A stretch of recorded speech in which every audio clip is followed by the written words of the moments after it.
ہم بات تو کرتے ہیں، ہم بہت زیادہ جذباتی بھی ہوتے ہیں، لیکن جو تڑپ، جو کڑھن، جو دکھ، جو جذبہ، جو اسپرٹ، جو امید ہونی چاہیے وہ سب میں نہیں دکھتی ہے، جس کی وجہ سے نتیجہ نہیں آتا ہے۔ علامہ اقبالی کا دوسرا شعر ہے، آگ کر سکتی ہے انداز گلستہ پیدا، آج بھی گر ہو ابراہیم سا ایماں پیدا۔ آگ کر سکتی ہے انداز گلستہ پیدا، آج بھی گر ہو ابراہیم سا ایماں پیدا۔ آج بھی اگر آپ ابراہیم علیہ السلام کا جیسا ایمان آپ کے پاس ہو تو آپ کو آگ کے کنویں میں ڈالنے کے بعد بھی وہی کنواں جنت بن سکتا ہے، وہی کنواں باغ بن سکتا ہے۔ آج بھی صحابہ والا ایمان اگر آپ کو دیکھنا ہے تو غزہ میں جا کر کے دیکھ لیجئے۔ آج بھی اگر بہادری کی کہانیاں سننی ہے، 1400 سال تو پہلے ہم نے بہت سنے، لیکن آج بھی اگر سننا ہے، دیکھنا ہے پریکٹیکلی، تو آپ غزہ کے بچوں کو سن لیجئے، غزہ کے ماؤں کو دیکھ لیجئے، غزہ کے جوانوں کو دیکھ لیجئے، ان کے ایمان کے داستان کو پڑھ لیجئے، تو وہ لوگ پوری دنیا سے ٹکرا کر کے بھی جیت جاتے ہیں، 1.5 سال کے بعد جیت جاتے ہیں، جشن بناتے ہیں۔ ان کے بہت شہید ہوئے، بہت تباہی ہوئی ہے، وہ بولتے ہیں وہ اللہ نے دیا، اللہ نے لیا، وہ اللہ کو جیسے مرضی تھی ایسے ہی ہوا۔ ہم تو اپنے پرنسپل کے اوپر، اپنے ایمان پر قائم ہیں۔ تو آگ کر سکتی ہے انداز گلستہ پیدا، آج بھی گر ہو ابراہیم سا ایماں پیدا۔ قرآن کریم کی آیات ہے، ان اللہ لا یغیر ما بقوم ان اللہ لا یغیر ما بقوم حتی یغیر ما بانفسکم۔ اللہ تعالیٰ اس قوم کو تب تک نہیں بدلتا ہے جب تک اس قوم میں خود تبدیلی کی جذبہ، تبدیلی کی کوشش، تبدیلی کی جستجو نہ ہو۔ تبدیلی جو ہے نا کرنی پڑتی ہے، چینج لانی پڑتی ہے، چینج آتی نہیں ہے، چینج کو لایا جاتا ہے۔ اور چینج لاتے کیسے ہیں؟ علم سے۔ قرآن کریم کی آیات ہے، یرفع اللہ الذین منکم یرفع اللہ الذین منکم یرفع اللہ الذین آمنوا منکم والذین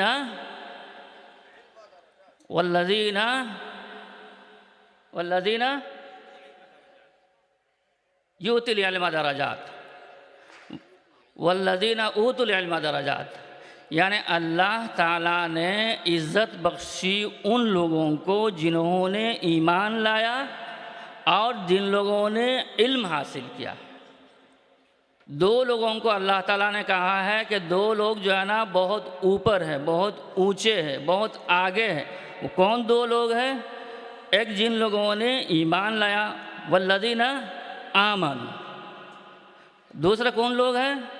اوتوا العلم، جن کو اللہ تعالیٰ نے علم سے نوازا، جن کو اللہ تعالیٰ نے علم کی دولت سے مالا مال کیا ہے، اور ان کے بارے میں کہا جاتا ہے کہ وہ یرفع، یعنی ان کی بلندی ہے، ان کو اللہ تعالیٰ نے ان کے درجات کو بلند کیا ہے، کئی درجات میں۔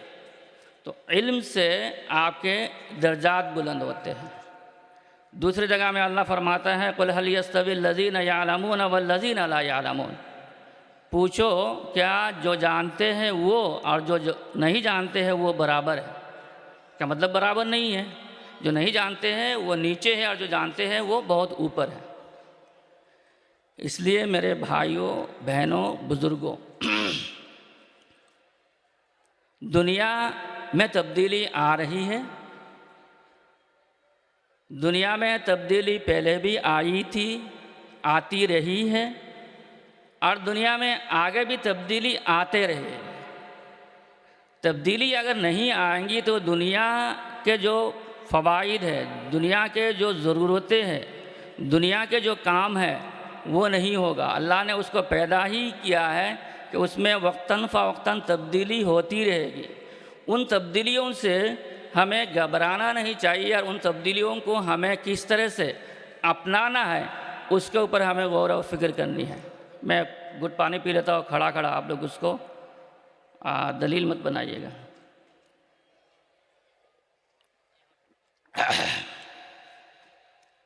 تو تبدیلیاں جو ہے نا پہلے بھی ہوتی رہی ہے، آج بھی ہو رہی ہے، آئندہ بھی ہوتی رہیں گی۔ کس طرح کی تبدیلیاں آ رہی ہیں؟ ہندوستان کے مسلمان، بنگال کے مسلمان، ہاوڑہ اور شالوک پاڑا کے مسلمان، ماؤں اور بہنوں، بھائیوں اور بزرگوں، آپ کو اپنے آپ کو بہتر انسان بنانے کے لیے، بہتر مسلمان بنانے کے لیے، بہتر ایمان والا بنانے کے لیے کس طرح کی تبدیلی کی ضرورت ہے، اس میں آپ کو سوچنا ہے اور آپ کو اس کے اوپر عمل کرنا ہے۔ ایک تو دیکھیے ہمارے سارے علماء کرام، ابھی بیان بعد میں بھی کریں گے اور اس سے پہلے بھی کیے ہیں، کہ ہندوستان کے مسلمانوں میں جو کچھ بڑی بڑی تحریکیں ہیں، جن کے زیادہ تر کے جو جڑ ہے، بنیاد ہے، وہ دارالعلوم دیوبند سے ہو کر کے آتا ہے۔ 1866 میں دارالعلوم دیوبند کا قیام عمل میں آیا۔ وہ 1857 کے ریولٹ میں شکست کے بعد جب لگا کہ اب ہندوستان میں ہمیں لڑائی کر کے اپنے مذہب کو، اپنے قوم کو، اپنے ایمان کو بچانا، یا ہمیں حکومت کو بچانا لڑائی کر کے اب بہت مشکل نظر آ رہا ہے، تو ایمان کو بچانے کے لیے، علم کو بچانے کے لیے، تہذیب کو بچانے کے لیے، اپنے کلچر کو بچانے کے لیے ہمیں تعلیمی اداروں کی ضرورت ہے۔ تو تعلیم کی طرف گئے، دارالعلوم دیوبند کا قیام عمل میں آیا۔ دارالعلوم کے ایک فرزند نے ریشمی رومال تحریک چلایا، دارالعلوم کے فرزندوں نے جمعیت علماء ہند کے بنیاد رکھی، جن لوگوں نے تحریک آزادی میں بڑھ چڑھ کر کے حصہ لیا، جیسے آج غزن قربانیاں دے رہے تھے، اسی حساب سے ہمارے علماء کرام نے ہندوستان کی آزادی میں قربانی دی، ملک کو آزاد کرایا۔ دارالعلوم کے ہی ایک فرزند نے، حضرت مولانا الیاس صاحب نے تبلیغی جماعت کی بنیاد رکھی، جو آج 200 سے زائد ممالک میں کام کر رہا ہے، جو دنیا کے سب سے بڑی ان آرگنائز تنظیم ہے۔ دارالعلوم کے فرزندوں نے پوری دنیا میں جا کر کے مدارس اور مکاتب کے جال بچھا دیے، جہاں کلمہ لا الہ الا اللہ محمد رسول اللہ کے سبق دیتے ہیں۔ دارالعلوم کے فرزندوں نے پوری دنیا میں ایمان اور اسلام کا جھنڈا بلند کیا ہوا ہے۔ تو یہ الحمدللہ کامیاب ہے اور کامیابی کے ساتھ چل رہا ہے۔ یہ تبدیلی ان لوگوں نے کیا ہے۔ یہ دیکھو 1857 میں جب لگا کہ ایسا نہیں ہوگا، ہمیں ایسا جانا پڑے گا، ایسے گئے، تبدیلی کیے، پلان میں ماسٹر پلان بنائے، بلو پرنٹ بنائے، ایگزیکیوٹ کیے، وہ اٹس ورکنگ، یہ کام کر رہا ہے، آج بھی چالو ہے، آج بھی جاری ہے۔ دوسری طرف ایک اور ہمارے جو ہے نا فرزند تھے، کیا اختلاف اس زمانے میں رہا ہے اس کو ہم بھول جاتے ہیں۔ سر سید نے ان کو لگا کہ اگر ہمیں ہندوستان میں معزز بن کر کے رہنا ہے، تو ان کا نعرہ یہ تھا کہ ایک ہاتھ میں قرآن، ایک ہاتھ میں سائنس، ہمیں دنیاوی تعلیم کو آگے لانا پڑے گا، ہمیں دنیاوی تعلیم کی طرف توجہ دینی پڑے گی۔ انہوں نے علی گڑھ مسلم یونیورسٹی کی بنیاد رکھی۔ اس تحریک میں بھی کامیابی ہے۔ اس تحریک نے ہزاروں کے تعداد میں سائنٹسٹ پیدا کیا، ہزاروں کے تعداد میں ڈاکٹرز پیدا کیا، ہزاروں کے تعداد میں انجینئرز پیدا کیا، ہزاروں کے تعداد میں پولیٹیشینز پیدا کیا ہے۔ آج صرف ہندوستان میں نہیں، پورے دنیا میں جو ہے نا ہندوستان کے ملک کے مسلمانوں کے نام روشن کر رہے ہیں۔ تو وہ بھی ایک تحریک تھی، اس میں بھی جو ہے نا ایک تبدیلی، ایک موڑ لیے، ایک چینج لائے، انہوں نے جو ہے نا کامیابی حاصل کی ہے۔ اب آج کے ڈیٹ میں کیا تبدیلی چاہیے؟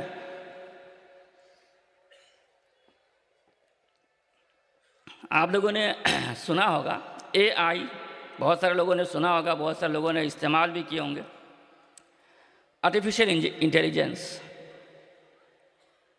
سوشل میڈیا، یوٹیوب، فیس بک، ٹویٹر، ایکس نام ہے اس کا ابھی، انسٹاگرام، سٹوریز، ریلز، واٹس ایپ، سو اینڈ سو فورتھ، ہزاروں کی تعداد میں۔ اور یہ 10 سے 15 سال پہلے سے شروع ہوا ہے۔ ابھی 1 سال سے artificial intelligence, AI, robot, chat GPT, DeepSeek, Gemini, Meta, इन तमाम चीज़ों का जो है ना बहुत नाम सुन रहे हैं। ये तमाम चीज़ें दुनिया में आ चुकी है, आ नहीं रही है, ये आ चुकी है। ये हमारे मोबाइल में है, हम लोग इस्तेमाल कर रहे हैं। तब्दीली यहाँ है। उलमाए कराम को, टीचर्स को, असातिज़ा को, माँ बाप को, बुज़ुर्गों को, सबको सिर्फ आप बोलोगे बच्चों को मोबाइल इस्तेमाल मत करो, मोबाइल इस्तेमाल मत करो, आज ये नहीं होगा, नहीं कर सकते हो आप। बच्चा मोबाइल देखे बगैर खाना नहीं खाता है। माँ को जा कर के पूछिए, माँ जो है ना मोबाइल में यूट्यूब लगा करके ही उसको खाना खिलाती है। ये हकीकत है, उस हकीकत से हम इनकार नहीं कर सकते। ये है कि आप हकीकत से इनकार नहीं कर सकते हो, ये फैक्ट है, ये इन एग्जिस्टेंस है, ये मौजूद है। ये इसको हमें कैसे बेहतर बनाना है और इसमें हमें अपना रोल कैसे प्ले करना है। मैं इन तमाम चीज़ों को, या बहुत सारे लोग हमारे जैसे इन तमाम चीज़ों को, उन तब्दीलियों को, तब्दीली दो किस्म की होती है। तब्दीली होती है, होती रहेंगी। टाइम हो गया, मैं तो बोला था 25 मिनट हो गया। ओ माशाल्लाह, कैसे टाइम गया पता ही नहीं है। एनीवे, तो ये AI का ज़माना है और ये तब्दीली आ चुकी है। ठीक है, मुझे आप 2 मिनट दीजिए, मैं ख़त्म करता हूँ, आप बैठ जाइए वरना मुझे तो परेशानी होगी। मेरे भाइयों और बुज़ुर्गों, हमें जो है ना, मैं ये आखिरी जो मेरा पॉइंट है मैं इसी पे आना चाहता हूँ कि ये शालुकपड़ा मदरसा, मैं ब्रीफ करता हूँ। यहाँ diploma in English language and literature का एक कोर्स चलता है। आज बच्चों को ट्रॉफीज़ दिए जाएंगे, सर्टिफिकेट दिए जाएंगे। कुछ बच्चों ने जो है ना आज दौरा हदीस मुकम्मल किया है, उनको पगड़ी भी दिए जाएंगे। इस इदारे में अल्हम्दुलिल्लाह हिफ्स प्लस का एक कोर्स भी चलता है। जो बच्चे हाफिज़ होते हैं उनको स्कूल में नीट में और JEE में, इन तमाम चीज़ों में कैसे लिया जाए उसके लिए कोशिश की जा रही है। आज से 500 साल पहले का एक तरीका निज़ाम तालीम था और अब यानी 21st सेंचुरी के लास्ट में, 21वीं सदी के लास्ट में फिर वो पुराने वाला आ गया। यानी अब हमें दीनी उलूम को और दुनियावी उलूम को अलग अलग हम नहीं रख सकते हैं। हमें दोनों उलूम को एक साथ करके पढ़ाना ये मुमकिन है और ये किया जा सकता है।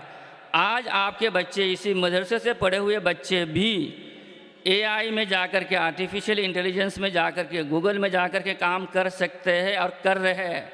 हमारे बच्चे गूगल में भी काम कर रहे हैं इंजीनियर के तौर पर, और आर्टिफिशियल इंटेलिजेंस में, चैट जीपीटी में लैंग्वेज डेवलपर बनकर के काम कर रहे हैं। तो ये यानी आर्टिफिशियल इंटेलिजेंस में किस तरह से रिस्पॉन्ड करना है उसको, क्योंकि वो एक मशीन है, उसको हम जो फीड करते हैं, जो देते हैं, जो खिलाते हैं, वही वो उगलता है, वो अपने तौर पर कुछ नहीं करता है। तो उसको फीड करने के लिए, उसको बेहतर से बेहतर बनाने के लिए, उसको मुसलमान बनाए रखने के लिए उलमाए कराम की ज़रूरत है, जिनको अंग्रेज़ी भी आती हो, जिसको कंप्यूटर के कोडिंग भी आती हो, जिसको आर्टिफिशियल इंटेलिजेंस की दुनिया के मास्टर भी हासिल हो। वो जब उस मैदान में जाएंगे तो जा कर के उस चैट जीपीटी को, उस डीप सीक को, उस आर्टिफिशियल इंटेलिजेंस को भी मुसलमान बना करके रखेंगे।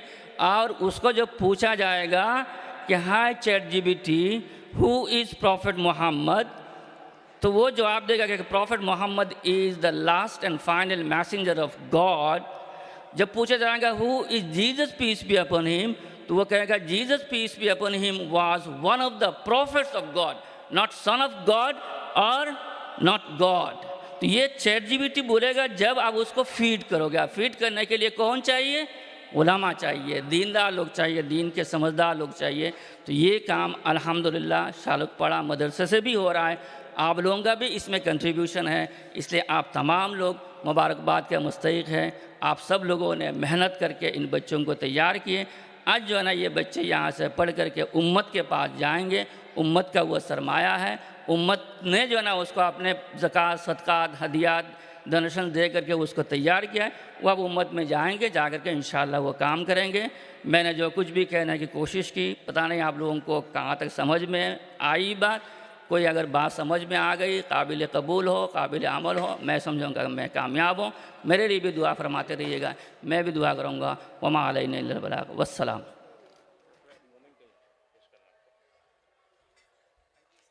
হজরতের অশেষ শুকরিয়া।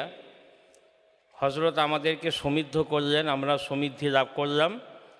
এখন এই মহান ব্যক্তিত্বকে মোমেন্টো বা স্মারক সম্মাননা প্রদান করবেন অত্র মাদ্রাসার শ্রদ্ধাস্পদ নাজিম সাহেব জনাব মৌলানা মুসা কালিমুল্লাহ সাহেব। তিনি হজরত মৌলানা বুরহানুদ্দিন কাসিমি সাহেব, ডিরেক্টর বোম্বাই মার্কাজুল মারিফের, তাকে তিনি সম্মাননা স্মারক প্রদান করছেন। আল্লাহ তাআলা হজরতের হায়াতে তাইয়্যিবাতের সুস্থতার সাথে অফুরন্ত বরকত দান করুন।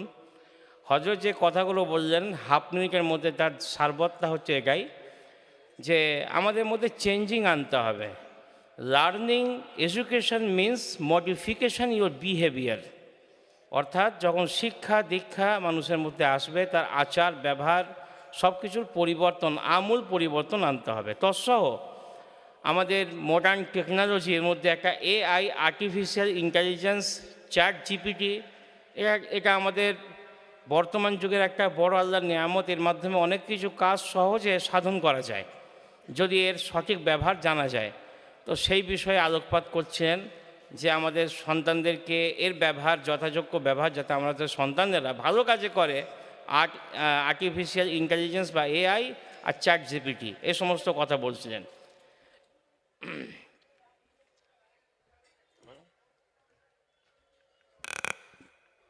আলহামদুলিল্লাহ, আপনারা সবাই এতক্ষণ ধৈর্য সহকারে বসে খুব মূল্যবান কথা শুনছেন। আল্লাহ তাবারক তাআলা এর উত্তম প্রতিদান আমাদের আপনাদের সকলকে দান করুন। আজকের এই মুহূর্ত, আজকের এই মোমেন্ট শালুকপাড়া মাদ্রাসার ইতিহাসে চিরস্মরণীয় হয়ে থাকবে।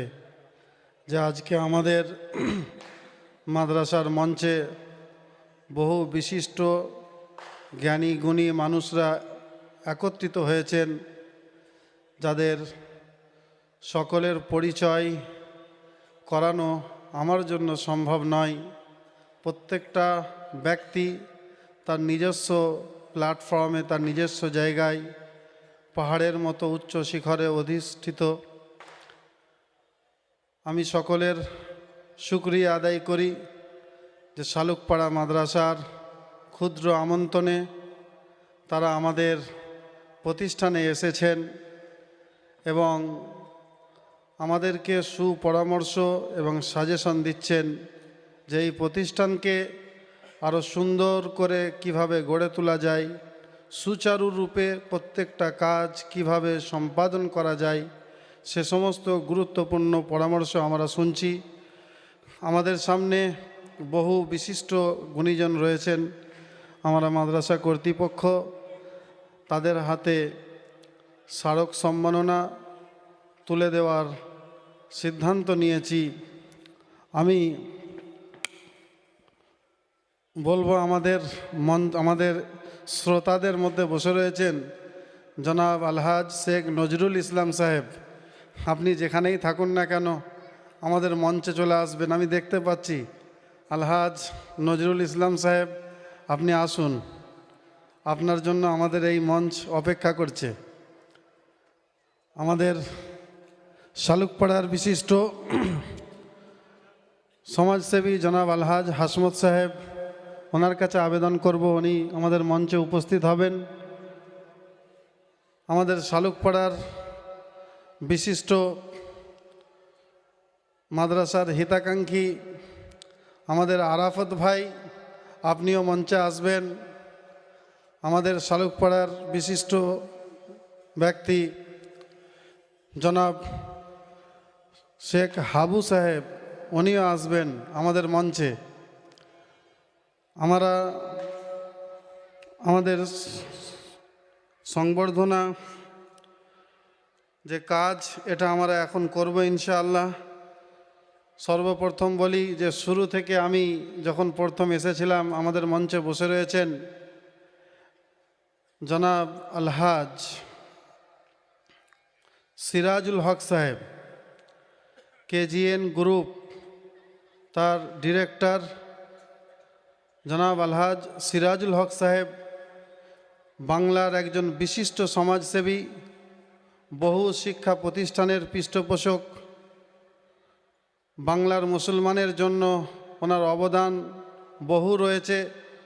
তো আমাদের সামনে উপস্থিত হয়েছেন, আমি জনাব আলহাজ সিরাজুল হক সাহেব, ডাইরেক্টর কেজিএন গ্রুপ, তার হাতে স্মারক সম্মাননা তুলে দেওয়ার জন্য আমি আহ্বান করব মাদ্রাসার প্রধান শাইখুল হাদিস জনাব হজরত মৌলানা মুফতি ওবায়দুল্লাহ কাসিমি সাহেব দামদ বরকাতুহুমকে, যে জনাব আলহাজ সিরাজুল হক সাহেবের হাতে স্মারক সম্মাননা তুলে দেবেন। সিরাজুল হক সাহেব আলহামদুলিল্লাহ বাংলার বুকে কেজিএন গ্রুপ, কেজিএন মার্বেল একটি বিশিষ্ট নাম। এনার আমাদের পশ্চিম বাংলার বিভিন্ন জেলায় এনার কাউন্টার রয়েছে, খড়গপুর থেকে নিয়ে হুগলি, পুরসুরা, হাওড়া সমস্ত জায়গায়। আলহামদুলিল্লাহ ওনার মতো ব্যক্তি আমাদের সামনে এসেছেন, আমরা ওনার কাছে অত্যন্ত কৃতজ্ঞ। জাযাকাল্লাহু খায়ের। আমি ওনার কাছে আবেদন করব যে 2-3 মিনিট 4 মিনিট ওনার কিছু মত আমাদের সামনে রাখবেন ইনশাআল্লাহ।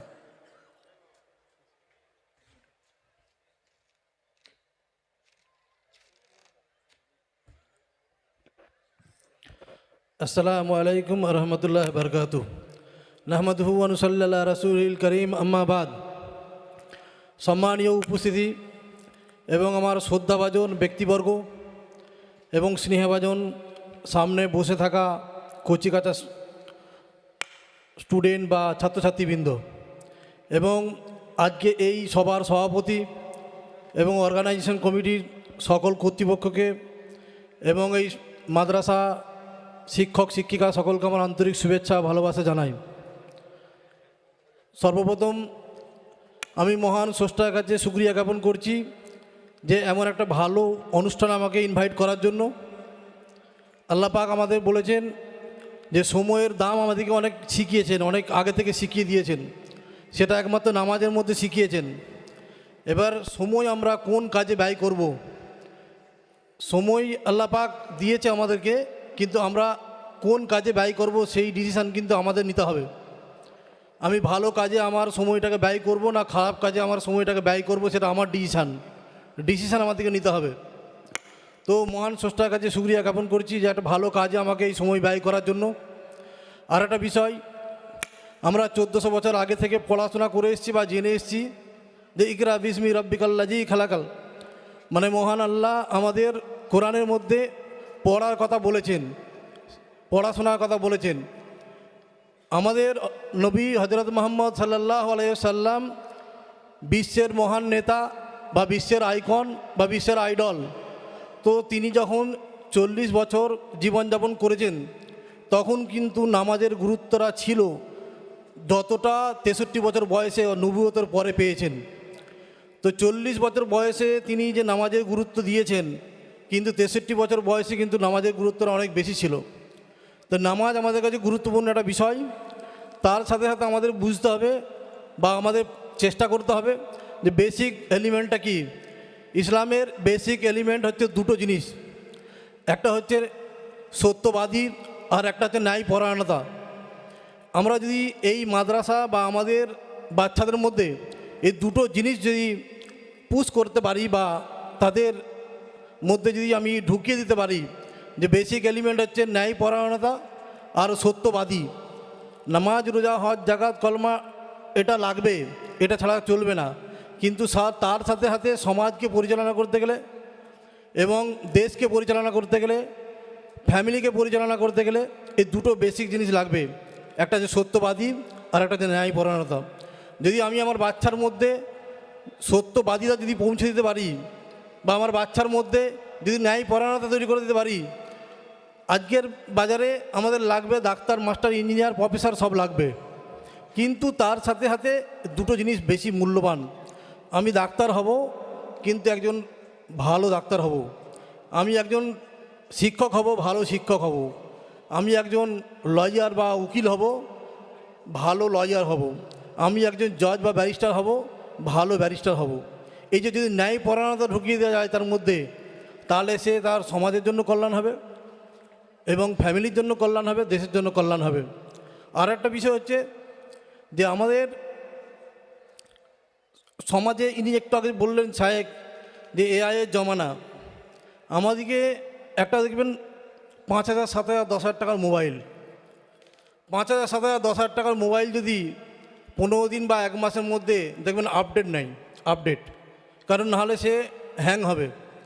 তো আমরা মূল্যবান একজন সম্পদ, মানুষ সমাজের মধ্যে আমরা হচ্ছে একজন মূল্যবান সম্পদ।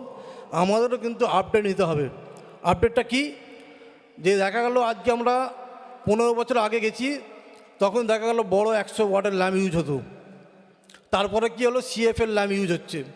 তারপরে এখন কি আছে, এলইডি। এই যে আপডেট, এটা আপনাকে মানতেই হবে। তো তেমনি আমাদের বাচ্চাদের মধ্যে বা আমাদের ছাত্রছাত্রীদের মধ্যে বা আমাদের সন্তানদের মধ্যে এই আপডেট জিনিসটা তৈরি করতে হবে, যে যেন ডে বাই ডে আপডেট লাগে। ডে বাই ডে যদি আপডেট হয়, তাহলে তার গ্রোথ হবে।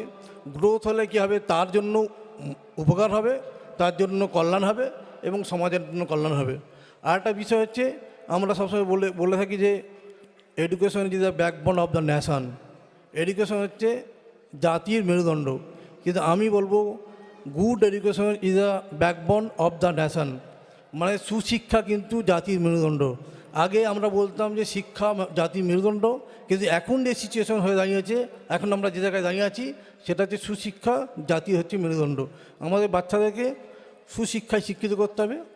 শিক্ষিত অনেক মানুষ হয়ে গেছে, শিক্ষিতর অভাব নেই, কিন্তু সুশিক্ষিত মানুষ লাগবে। আজকে যা সমাজের অবস্থা, সুশিক্ষিত মানুষের দরকার। তো আর এই মাদ্রাসার জন্য মহান স্রষ্টার কাছে কল্যাণ কামনা করছি, এবং এই মাদ্রাসা যেন সুদূর প্রসারী থাকে। আমি শুনেছি 50-55 বছর পুরানো মাদ্রাসা, ধারাবাহিকভাবে এই মাদ্রাসার পঠন পাঠন হচ্ছে এবং কোয়ালিটি এডুকেশন পাচ্ছে। আরও যাতে বৃহত্তর কোয়ালিটি এডুকেশন দেয় বা হয়ে থাকে, এবং সকলে আপনারা মাদ্রাসার সঙ্গে থাকবেন বা যারা আছেন তাদেরকে আমার আন্তরিক শুভেচ্ছা, ভালোবাসা, এবং এরকম একটা অনুষ্ঠানে আমাকে বলার জন্য বা আপনাদের সময় দেওয়ার জন্য, তার জন্য শুকরিয়া জ্ঞাপন করছি। সকলে সুস্থ থাকবেন, ভালো থাকবেন, এবার আমার বক্তব্য শেষ করছি। আসসালামু আলাইকুম।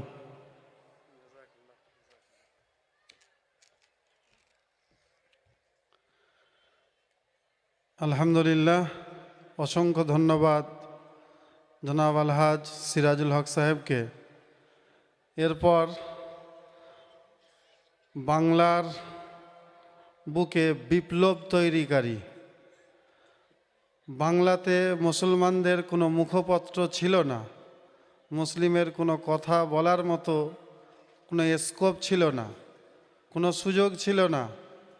এমন এক দুর্যোগময় মুহূর্তে যে ব্যক্তি বাংলার মানুষের মুখ রেখেছে, বাংলার মুসলমানদের মুখপত্র হিসাবে সকলের সামনে তুলে ধরেছেন, সেই ব্যক্তি জনাব Ahmad Hasan Imran, chairman minority commission এবং সম্পাদক কলম পত্রিকা। উনি আমাদের মঞ্চে উপস্থিত রয়েছেন। আমরা ওনার মূল্যবান আলোচনা আমরা শুনব। এর পূর্বে আমি আমার শ্রোতাদের কাছে বিনম্র চিত্রে আবেদন করছি, ভিতরে আমার অনেক চেয়ার খালি রয়েছে, আমরা সামনে চেয়ার রয়েছে, আমরা আগিয়ে এসে চেয়ারগুলো পূর্ণ করে নিই। এবং আজকে যে সমস্ত ছাত্রদের দস্তারবন্দি হবে, যাদের মাথায় সম্মানের শিরোপা পাগড়ি প্রদান করা হবে, পাগড়ি পরানো হবে, সেই সমস্ত ছাত্রদের অভিভাবকদের, গার্জেনদের কাছে আমি আবেদন করছি, আপনাদের জন্য আমরা আসন আমাদের স্টেজের ডান পাশে এইখানে আমরা আপনাদের আসন করেছি। আপনাদের সন্তানরা আজকে পাগড়ি পাবে, আপনাদের সন্তানদের মাথায় পাগড়ি দেওয়া হবে। তো যে সমস্ত অভিভাবকরা এসছেন, গার্জেনরা এসছেন, তারা আমার এই স্টেজের ডান পাশে সাদা যে চেয়ার লাগানো রয়েছে এইখানে বসবেন এবং সামনের সমস্ত জায়গাগুলো পূরণ করে নেবেন। আমার মঞ্চে অনেক বিশিষ্ট অতিথিরা রয়েছে, ভাই সামনে আসুন, আনাসের আব্বাজি সামনে আসুন, সামনে চেয়ারগুলো পূরণ করুন, সামনেরগুলো সব পূরণ করে দেন, পিছনে আসতে দেন, অনেক মানুষ দাঁড়িয়ে রয়েছে। আলহামদুলিল্লাহ, অসংখ্য শুক্রিয়া।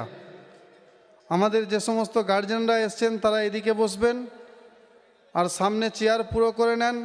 রাস্তা ভিড়ে ঠাসা হয়ে গিয়েছে, কোনো গাড়ি যাতায়াত করতে পারছে না। আমরা দাঁড়িয়ে না থেকে এখানে এসে আমরা বসি, আসন গ্রহণ করি। এই অনুষ্ঠান গোটা বিশ্বের মানুষ দেখছে, লাইভে দেখছে, বহু মানুষ আমাদের সঙ্গে যোগাযোগ করছে, আপনাদেরকেও দেখছে। আলহামদুলিল্লাহ, আমরা সুন্দর পরিবেশ গড়ে তুলি। আমাদের মসজিদে যথাসময়ে জামাত হবে, কিন্তু আমাদের এই মজমায় নামাজ ইনশাআল্লাহ খতমে বুখারি এবং পাগড়ি দেওয়ার পর ইনশাআল্লাহ গত বছরের মতো এবছরও এইখানেই ইনশাআল্লাহ সুন্দরভাবে আমরা নামাজ পড়ব। আর নামাজের পরে ইনশাআল্লাহ আমাদের সকলের জন্য খাওয়া দাওয়ার ইন্তজাম থাকবে। তো সমস্ত শ্রোতাদের কাছে, মাদ্রাসা প্রেমী, মাদ্রাসার হিতাকাঙ্ক্ষীদের কাছে আবেদন যে আপনারা এই মাদ্রাসাকে ভালোবেসেছেন, তার প্রমাণ যে আপনারা আমাদের ডাকে সাড়া দিয়ে এসেছেন।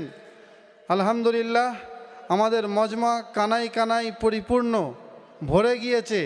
তো আলহামদুলিল্লাহ, আপনারা সুন্দর পরিবেশ কায়েম করুন। আমি আর কাল বিলম্ব না করে আমাদের কলম পত্রিকার সম্পাদক, চেয়ারম্যান মাইনরিটি কমিশন জনাব আলহাজ আহমদ হাসান ইমরান সাহেবের কাছে আহ্বান করব, আবেদন করব যে হজরত আসবেন এবং আমাদের সামনে খুব গুরুত্বপূর্ণ কিছু কথা রাখবেন ইনশাআল্লাহ।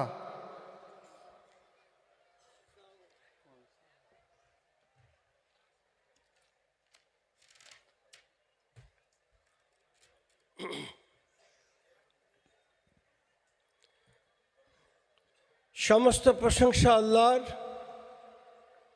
সেই আল্লাহর যিনি আমাদের সবাইকে সৃষ্টি করেছেন, যিনি আমাদেরকে লালন পালন করেন এবং যার কাছে আমাদের প্রত্যেককে ফিরে যেতে হবে। দরুদ সালাম তার প্রিয় নবী মুহাম্মদ সাল্লাল্লাহু আলাইহি সাল্লামের উপর, যিনি সমগ্র মানবতার পথপ্রদর্শক। আজকে আমরা এখানে উপস্থিত হয়েছি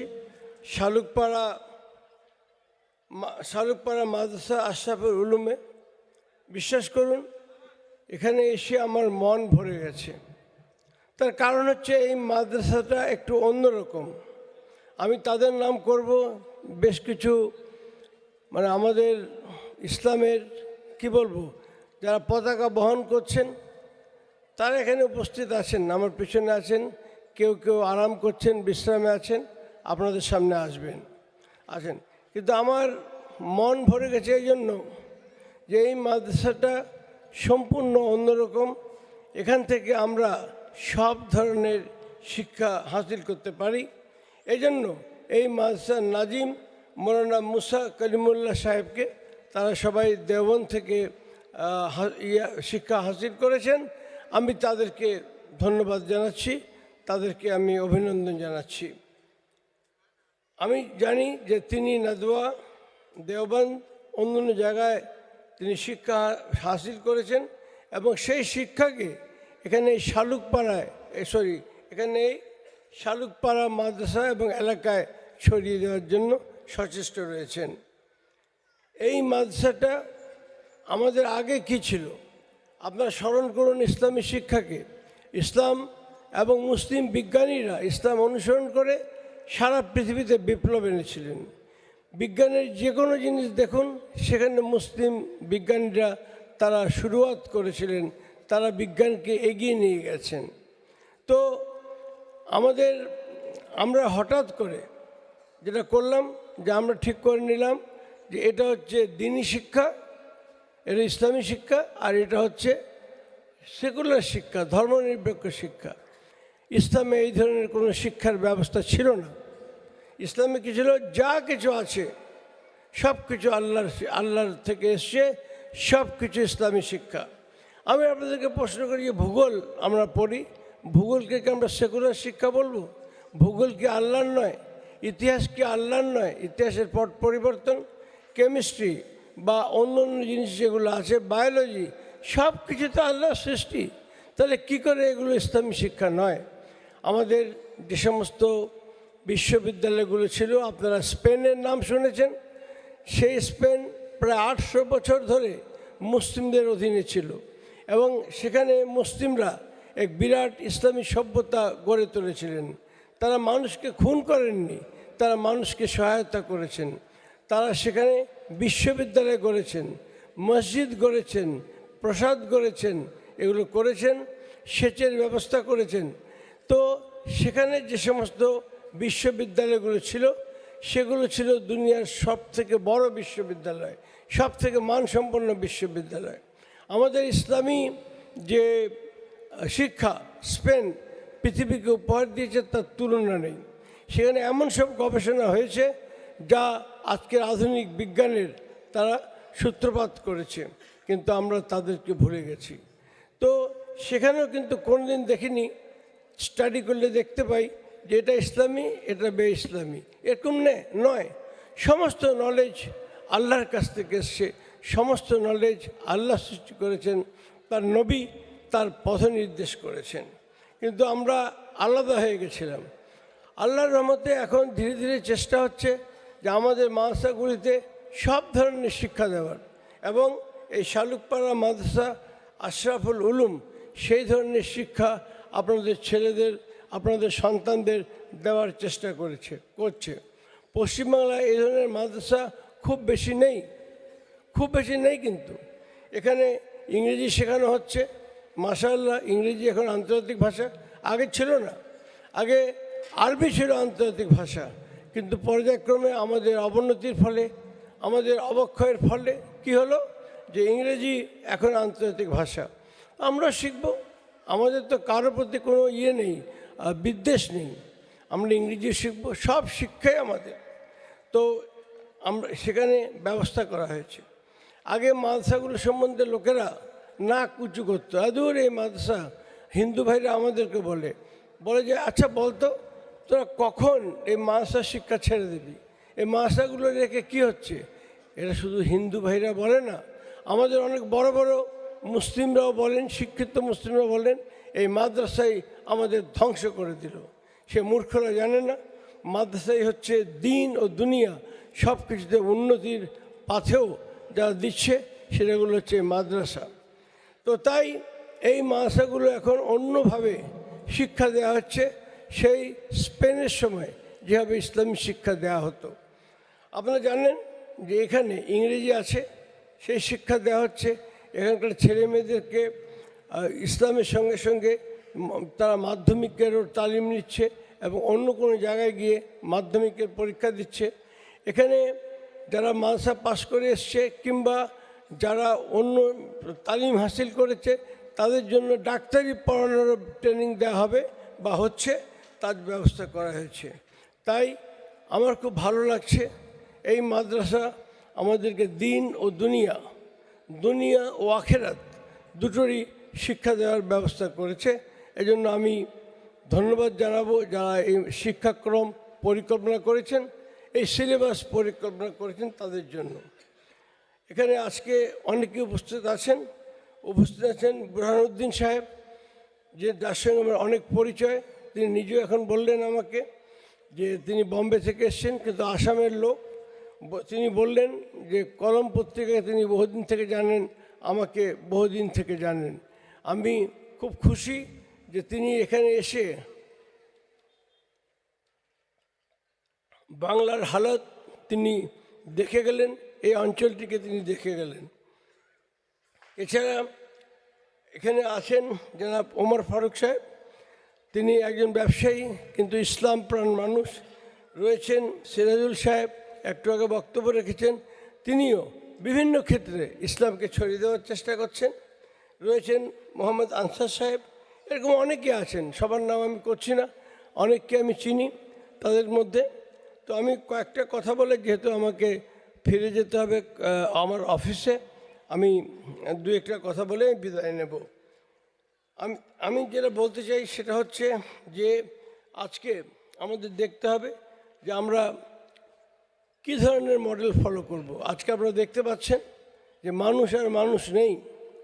এই গাজায়, মধ্যপ্রাচ্যে, পশ্চিম এশিয়ায় আমাদের যেখানে মসজিদুল আকসা রয়েছে, আমাদের তৃতীয় পুণ্যস্থান হচ্ছে মসজিদুল আকসা।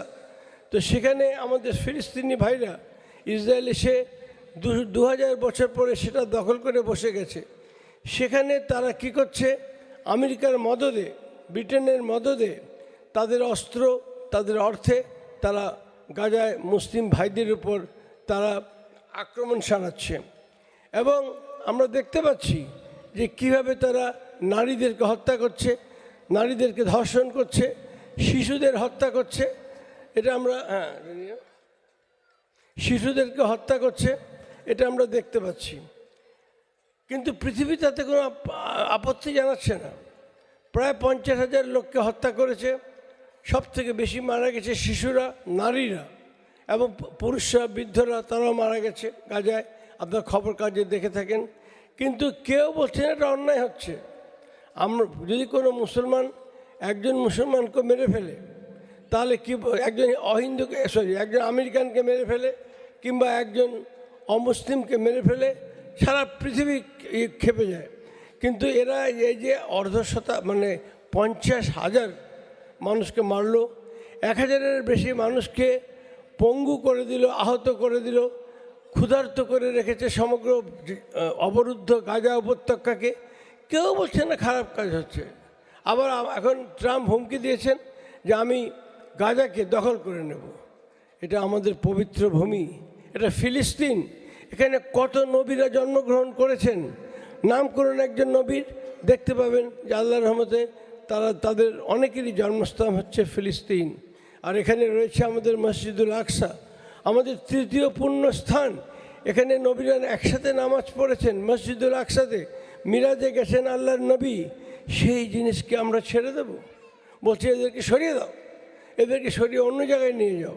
আর তার আগে আমরা বলবো যে ইসরায়েল অন্য জায়গায় চলে যাক। ইসরায়েল তো ছিল না, মাত্র 50-60 বছর এই রাষ্ট্রটি সৃষ্টি হয়েছে, তারা অন্য জায়গায় চলে যাক।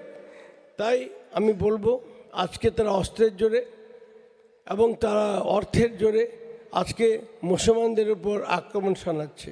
আর কি তাদের হাতে আর কি রয়েছে? টেকনোলজি, প্রযুক্তি, এটা তাদের হাতে আছে এবং সেটা ব্যবহার করে তারা বোমা তৈরি করছে, তারা ক্ষেপণাস্ত্র তৈরি করছে, তারা বিমান তৈরি করছে, মিসাইল তৈরি করছে।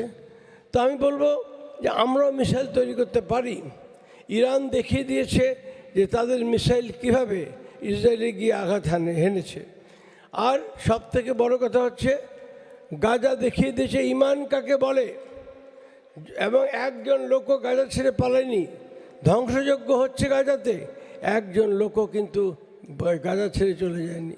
যখন কোনো মাকে তার মৃত শিশু হাতে দেওয়া হয়েছে, মায়ের কাছে দেওয়া হয়েছে, এই তোমার শিশু, সে মারা গেছে, কফিনে দেওয়া হয়েছে, মা বলেছে, সে ফিলিস্তিনি মা, যে আলহামদুলিল্লাহ আমার একজন সন্তান আল্লাহর রাহে শহীদ হয়েছে, আমার যদি আরও 4টা সন্তান জন্মায় তাহলে আমি তাদেরও আল্লাহর রাহে শহীদ করার জন্য তৈরি।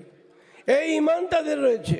তাই আজ আমরা দেখতে পাচ্ছি আমেরিকা এবং ইসরায়েল সমস্ত অস্ত্র ব্যবহার করেছে, হাজার হাজার টন বোমা ফেলেছে, বিষাক্ত গ্যাস ফেলেছে, কিন্তু আমাদের যে মুসলিম যোদ্ধাদের, হামাসকে তারা সরাতে পারেনি।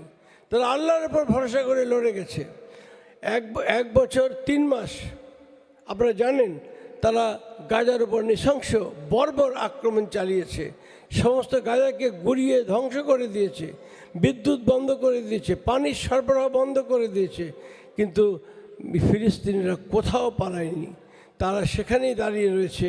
এবং আলহামদুলিল্লাহ ইসরায়েলকে তাদের সঙ্গে সন্ধি করতে বাধ্য করেছে। ইসরায়েল সেখানে পরমাণু বোমা ছাড়া আর সমস্ত অস্ত্র ব্যবহার করেছে, যত অস্ত্র দুনিয়া আছে সব ব্যবহার করেছে, কিন্তু হামাসের মুজাহিদদের, মুসলিম মুজাহিদদের তারা পরাজিত করতে পারেনি। তাহলে তারা কিসের জোরে জিতেছে? তারা জিতেছে ইমানের জোরে, আল্লাহর উপর ভরসার জোরে, নবীর শিক্ষার জোরে তারা সেখানে দাঁড়িয়ে আছে। তাই এমন ইমান আমাদেরকেও আজকে তৈরি করতে হবে। এবং আমরা মুসলমানরা আমরা কারো উপর অত্যাচার করতে চাই না।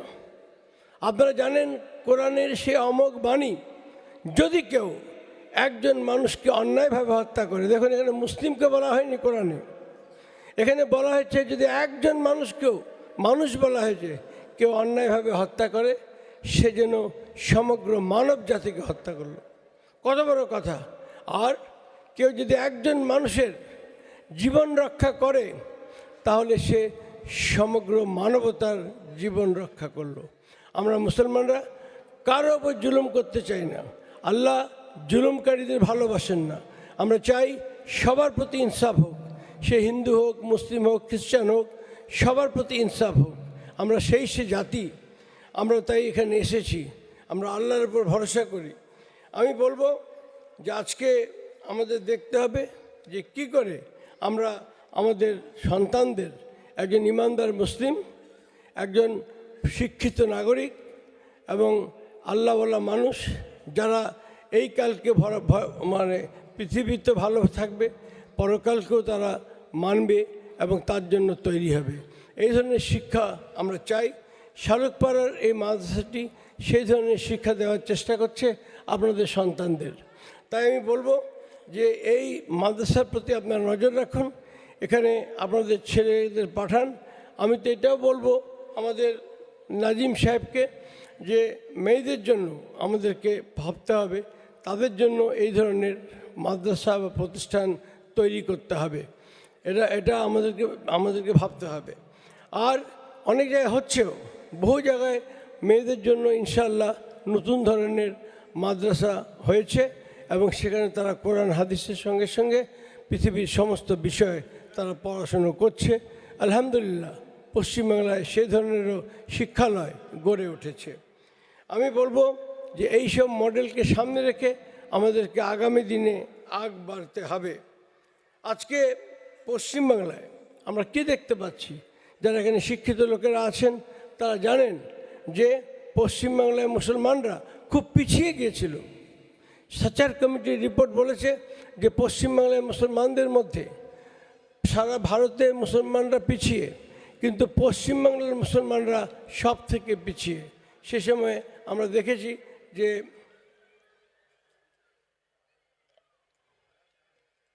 বামফ্রন্টের শাসন ছিল, তারপর তাদের কাছ থেকে যে রিপোর্ট পাওয়া যায়, সরকারি রিপোর্ট, তাদের দেখিয়েছে যে পশ্চিমবাংলা সব থেকে পিছিয়ে, শিক্ষায়, বাণিজ্যে, সমস্ত কিছুতে আমাদের মুসলমানরা পিছিয়ে ছিল।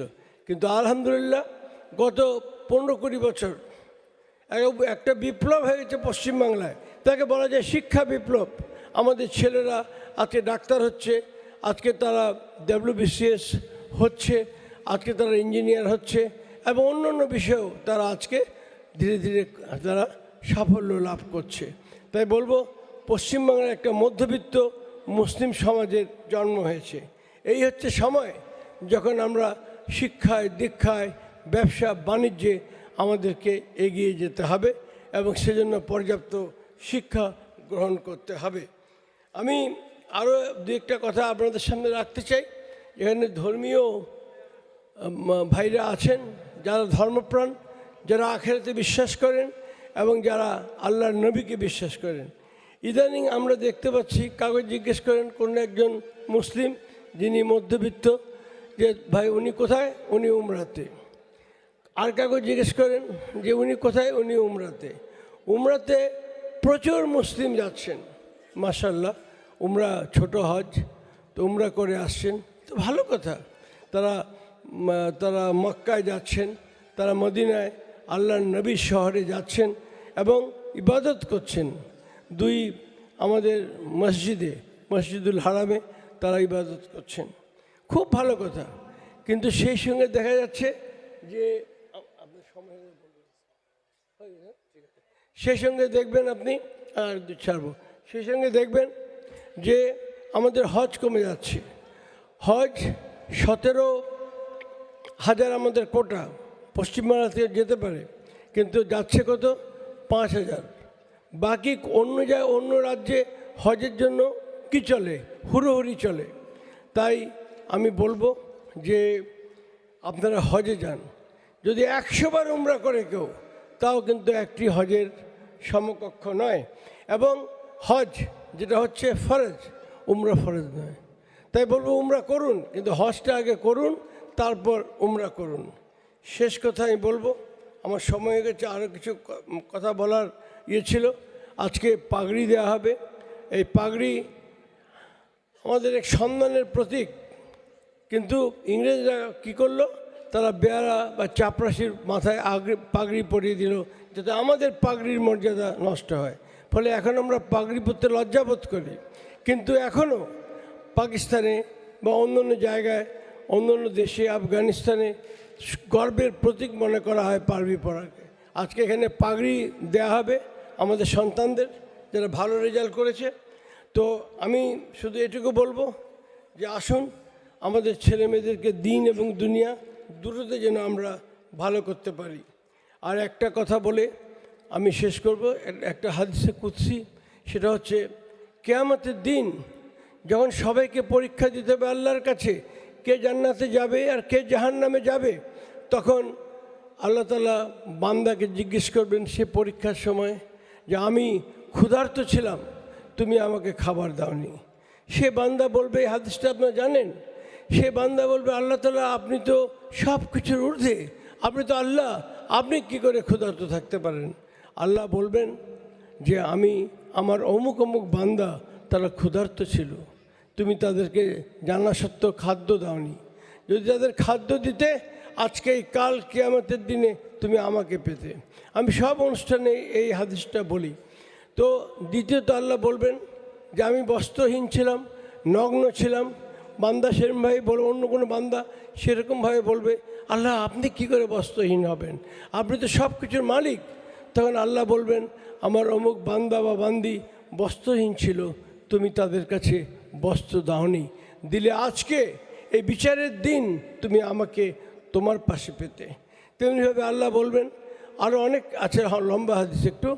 আল্লাহ বলবেন যে আমি অসুস্থ ছিলাম, তুমি আমাকে দেখতে যাওনি। তো বান্দা বলবে, আপনি কী করে অসুস্থ হবেন? আল্লাহ বলবেন, আমার অমুক বান্দা বা বান্দি, তারা আত্মীয় হতে পারবে, নাও হতে পারে, তারা অসুস্থ ছিল, তুমি তাদেরকে দেখতে যাওনি, সেবা করনি। তো এরকম বলবেন। আমাদের প্রত্যেকের রেসপন্সিবিলিটি রয়েছে মুসলিম হিসাবে, যেন আমরা শুধু নিজেকে নিয়ে না থাকি, সমাজ এবং পরিবেশ আমরা যেন দেখি। তাই আমি আপনাদেরকে বলবো, আমি খুব খুশি হয়েছি এখানে এসে, পুরনো অনেকের সঙ্গে দেখা হলো। এই মাদ্রাসার সঙ্গে থাকুন, এই মাদ্রাসা ইনশাল্লাহ আমাদের উন্নতির সোপান হতে পারে। আসসালামু আলাইকুম।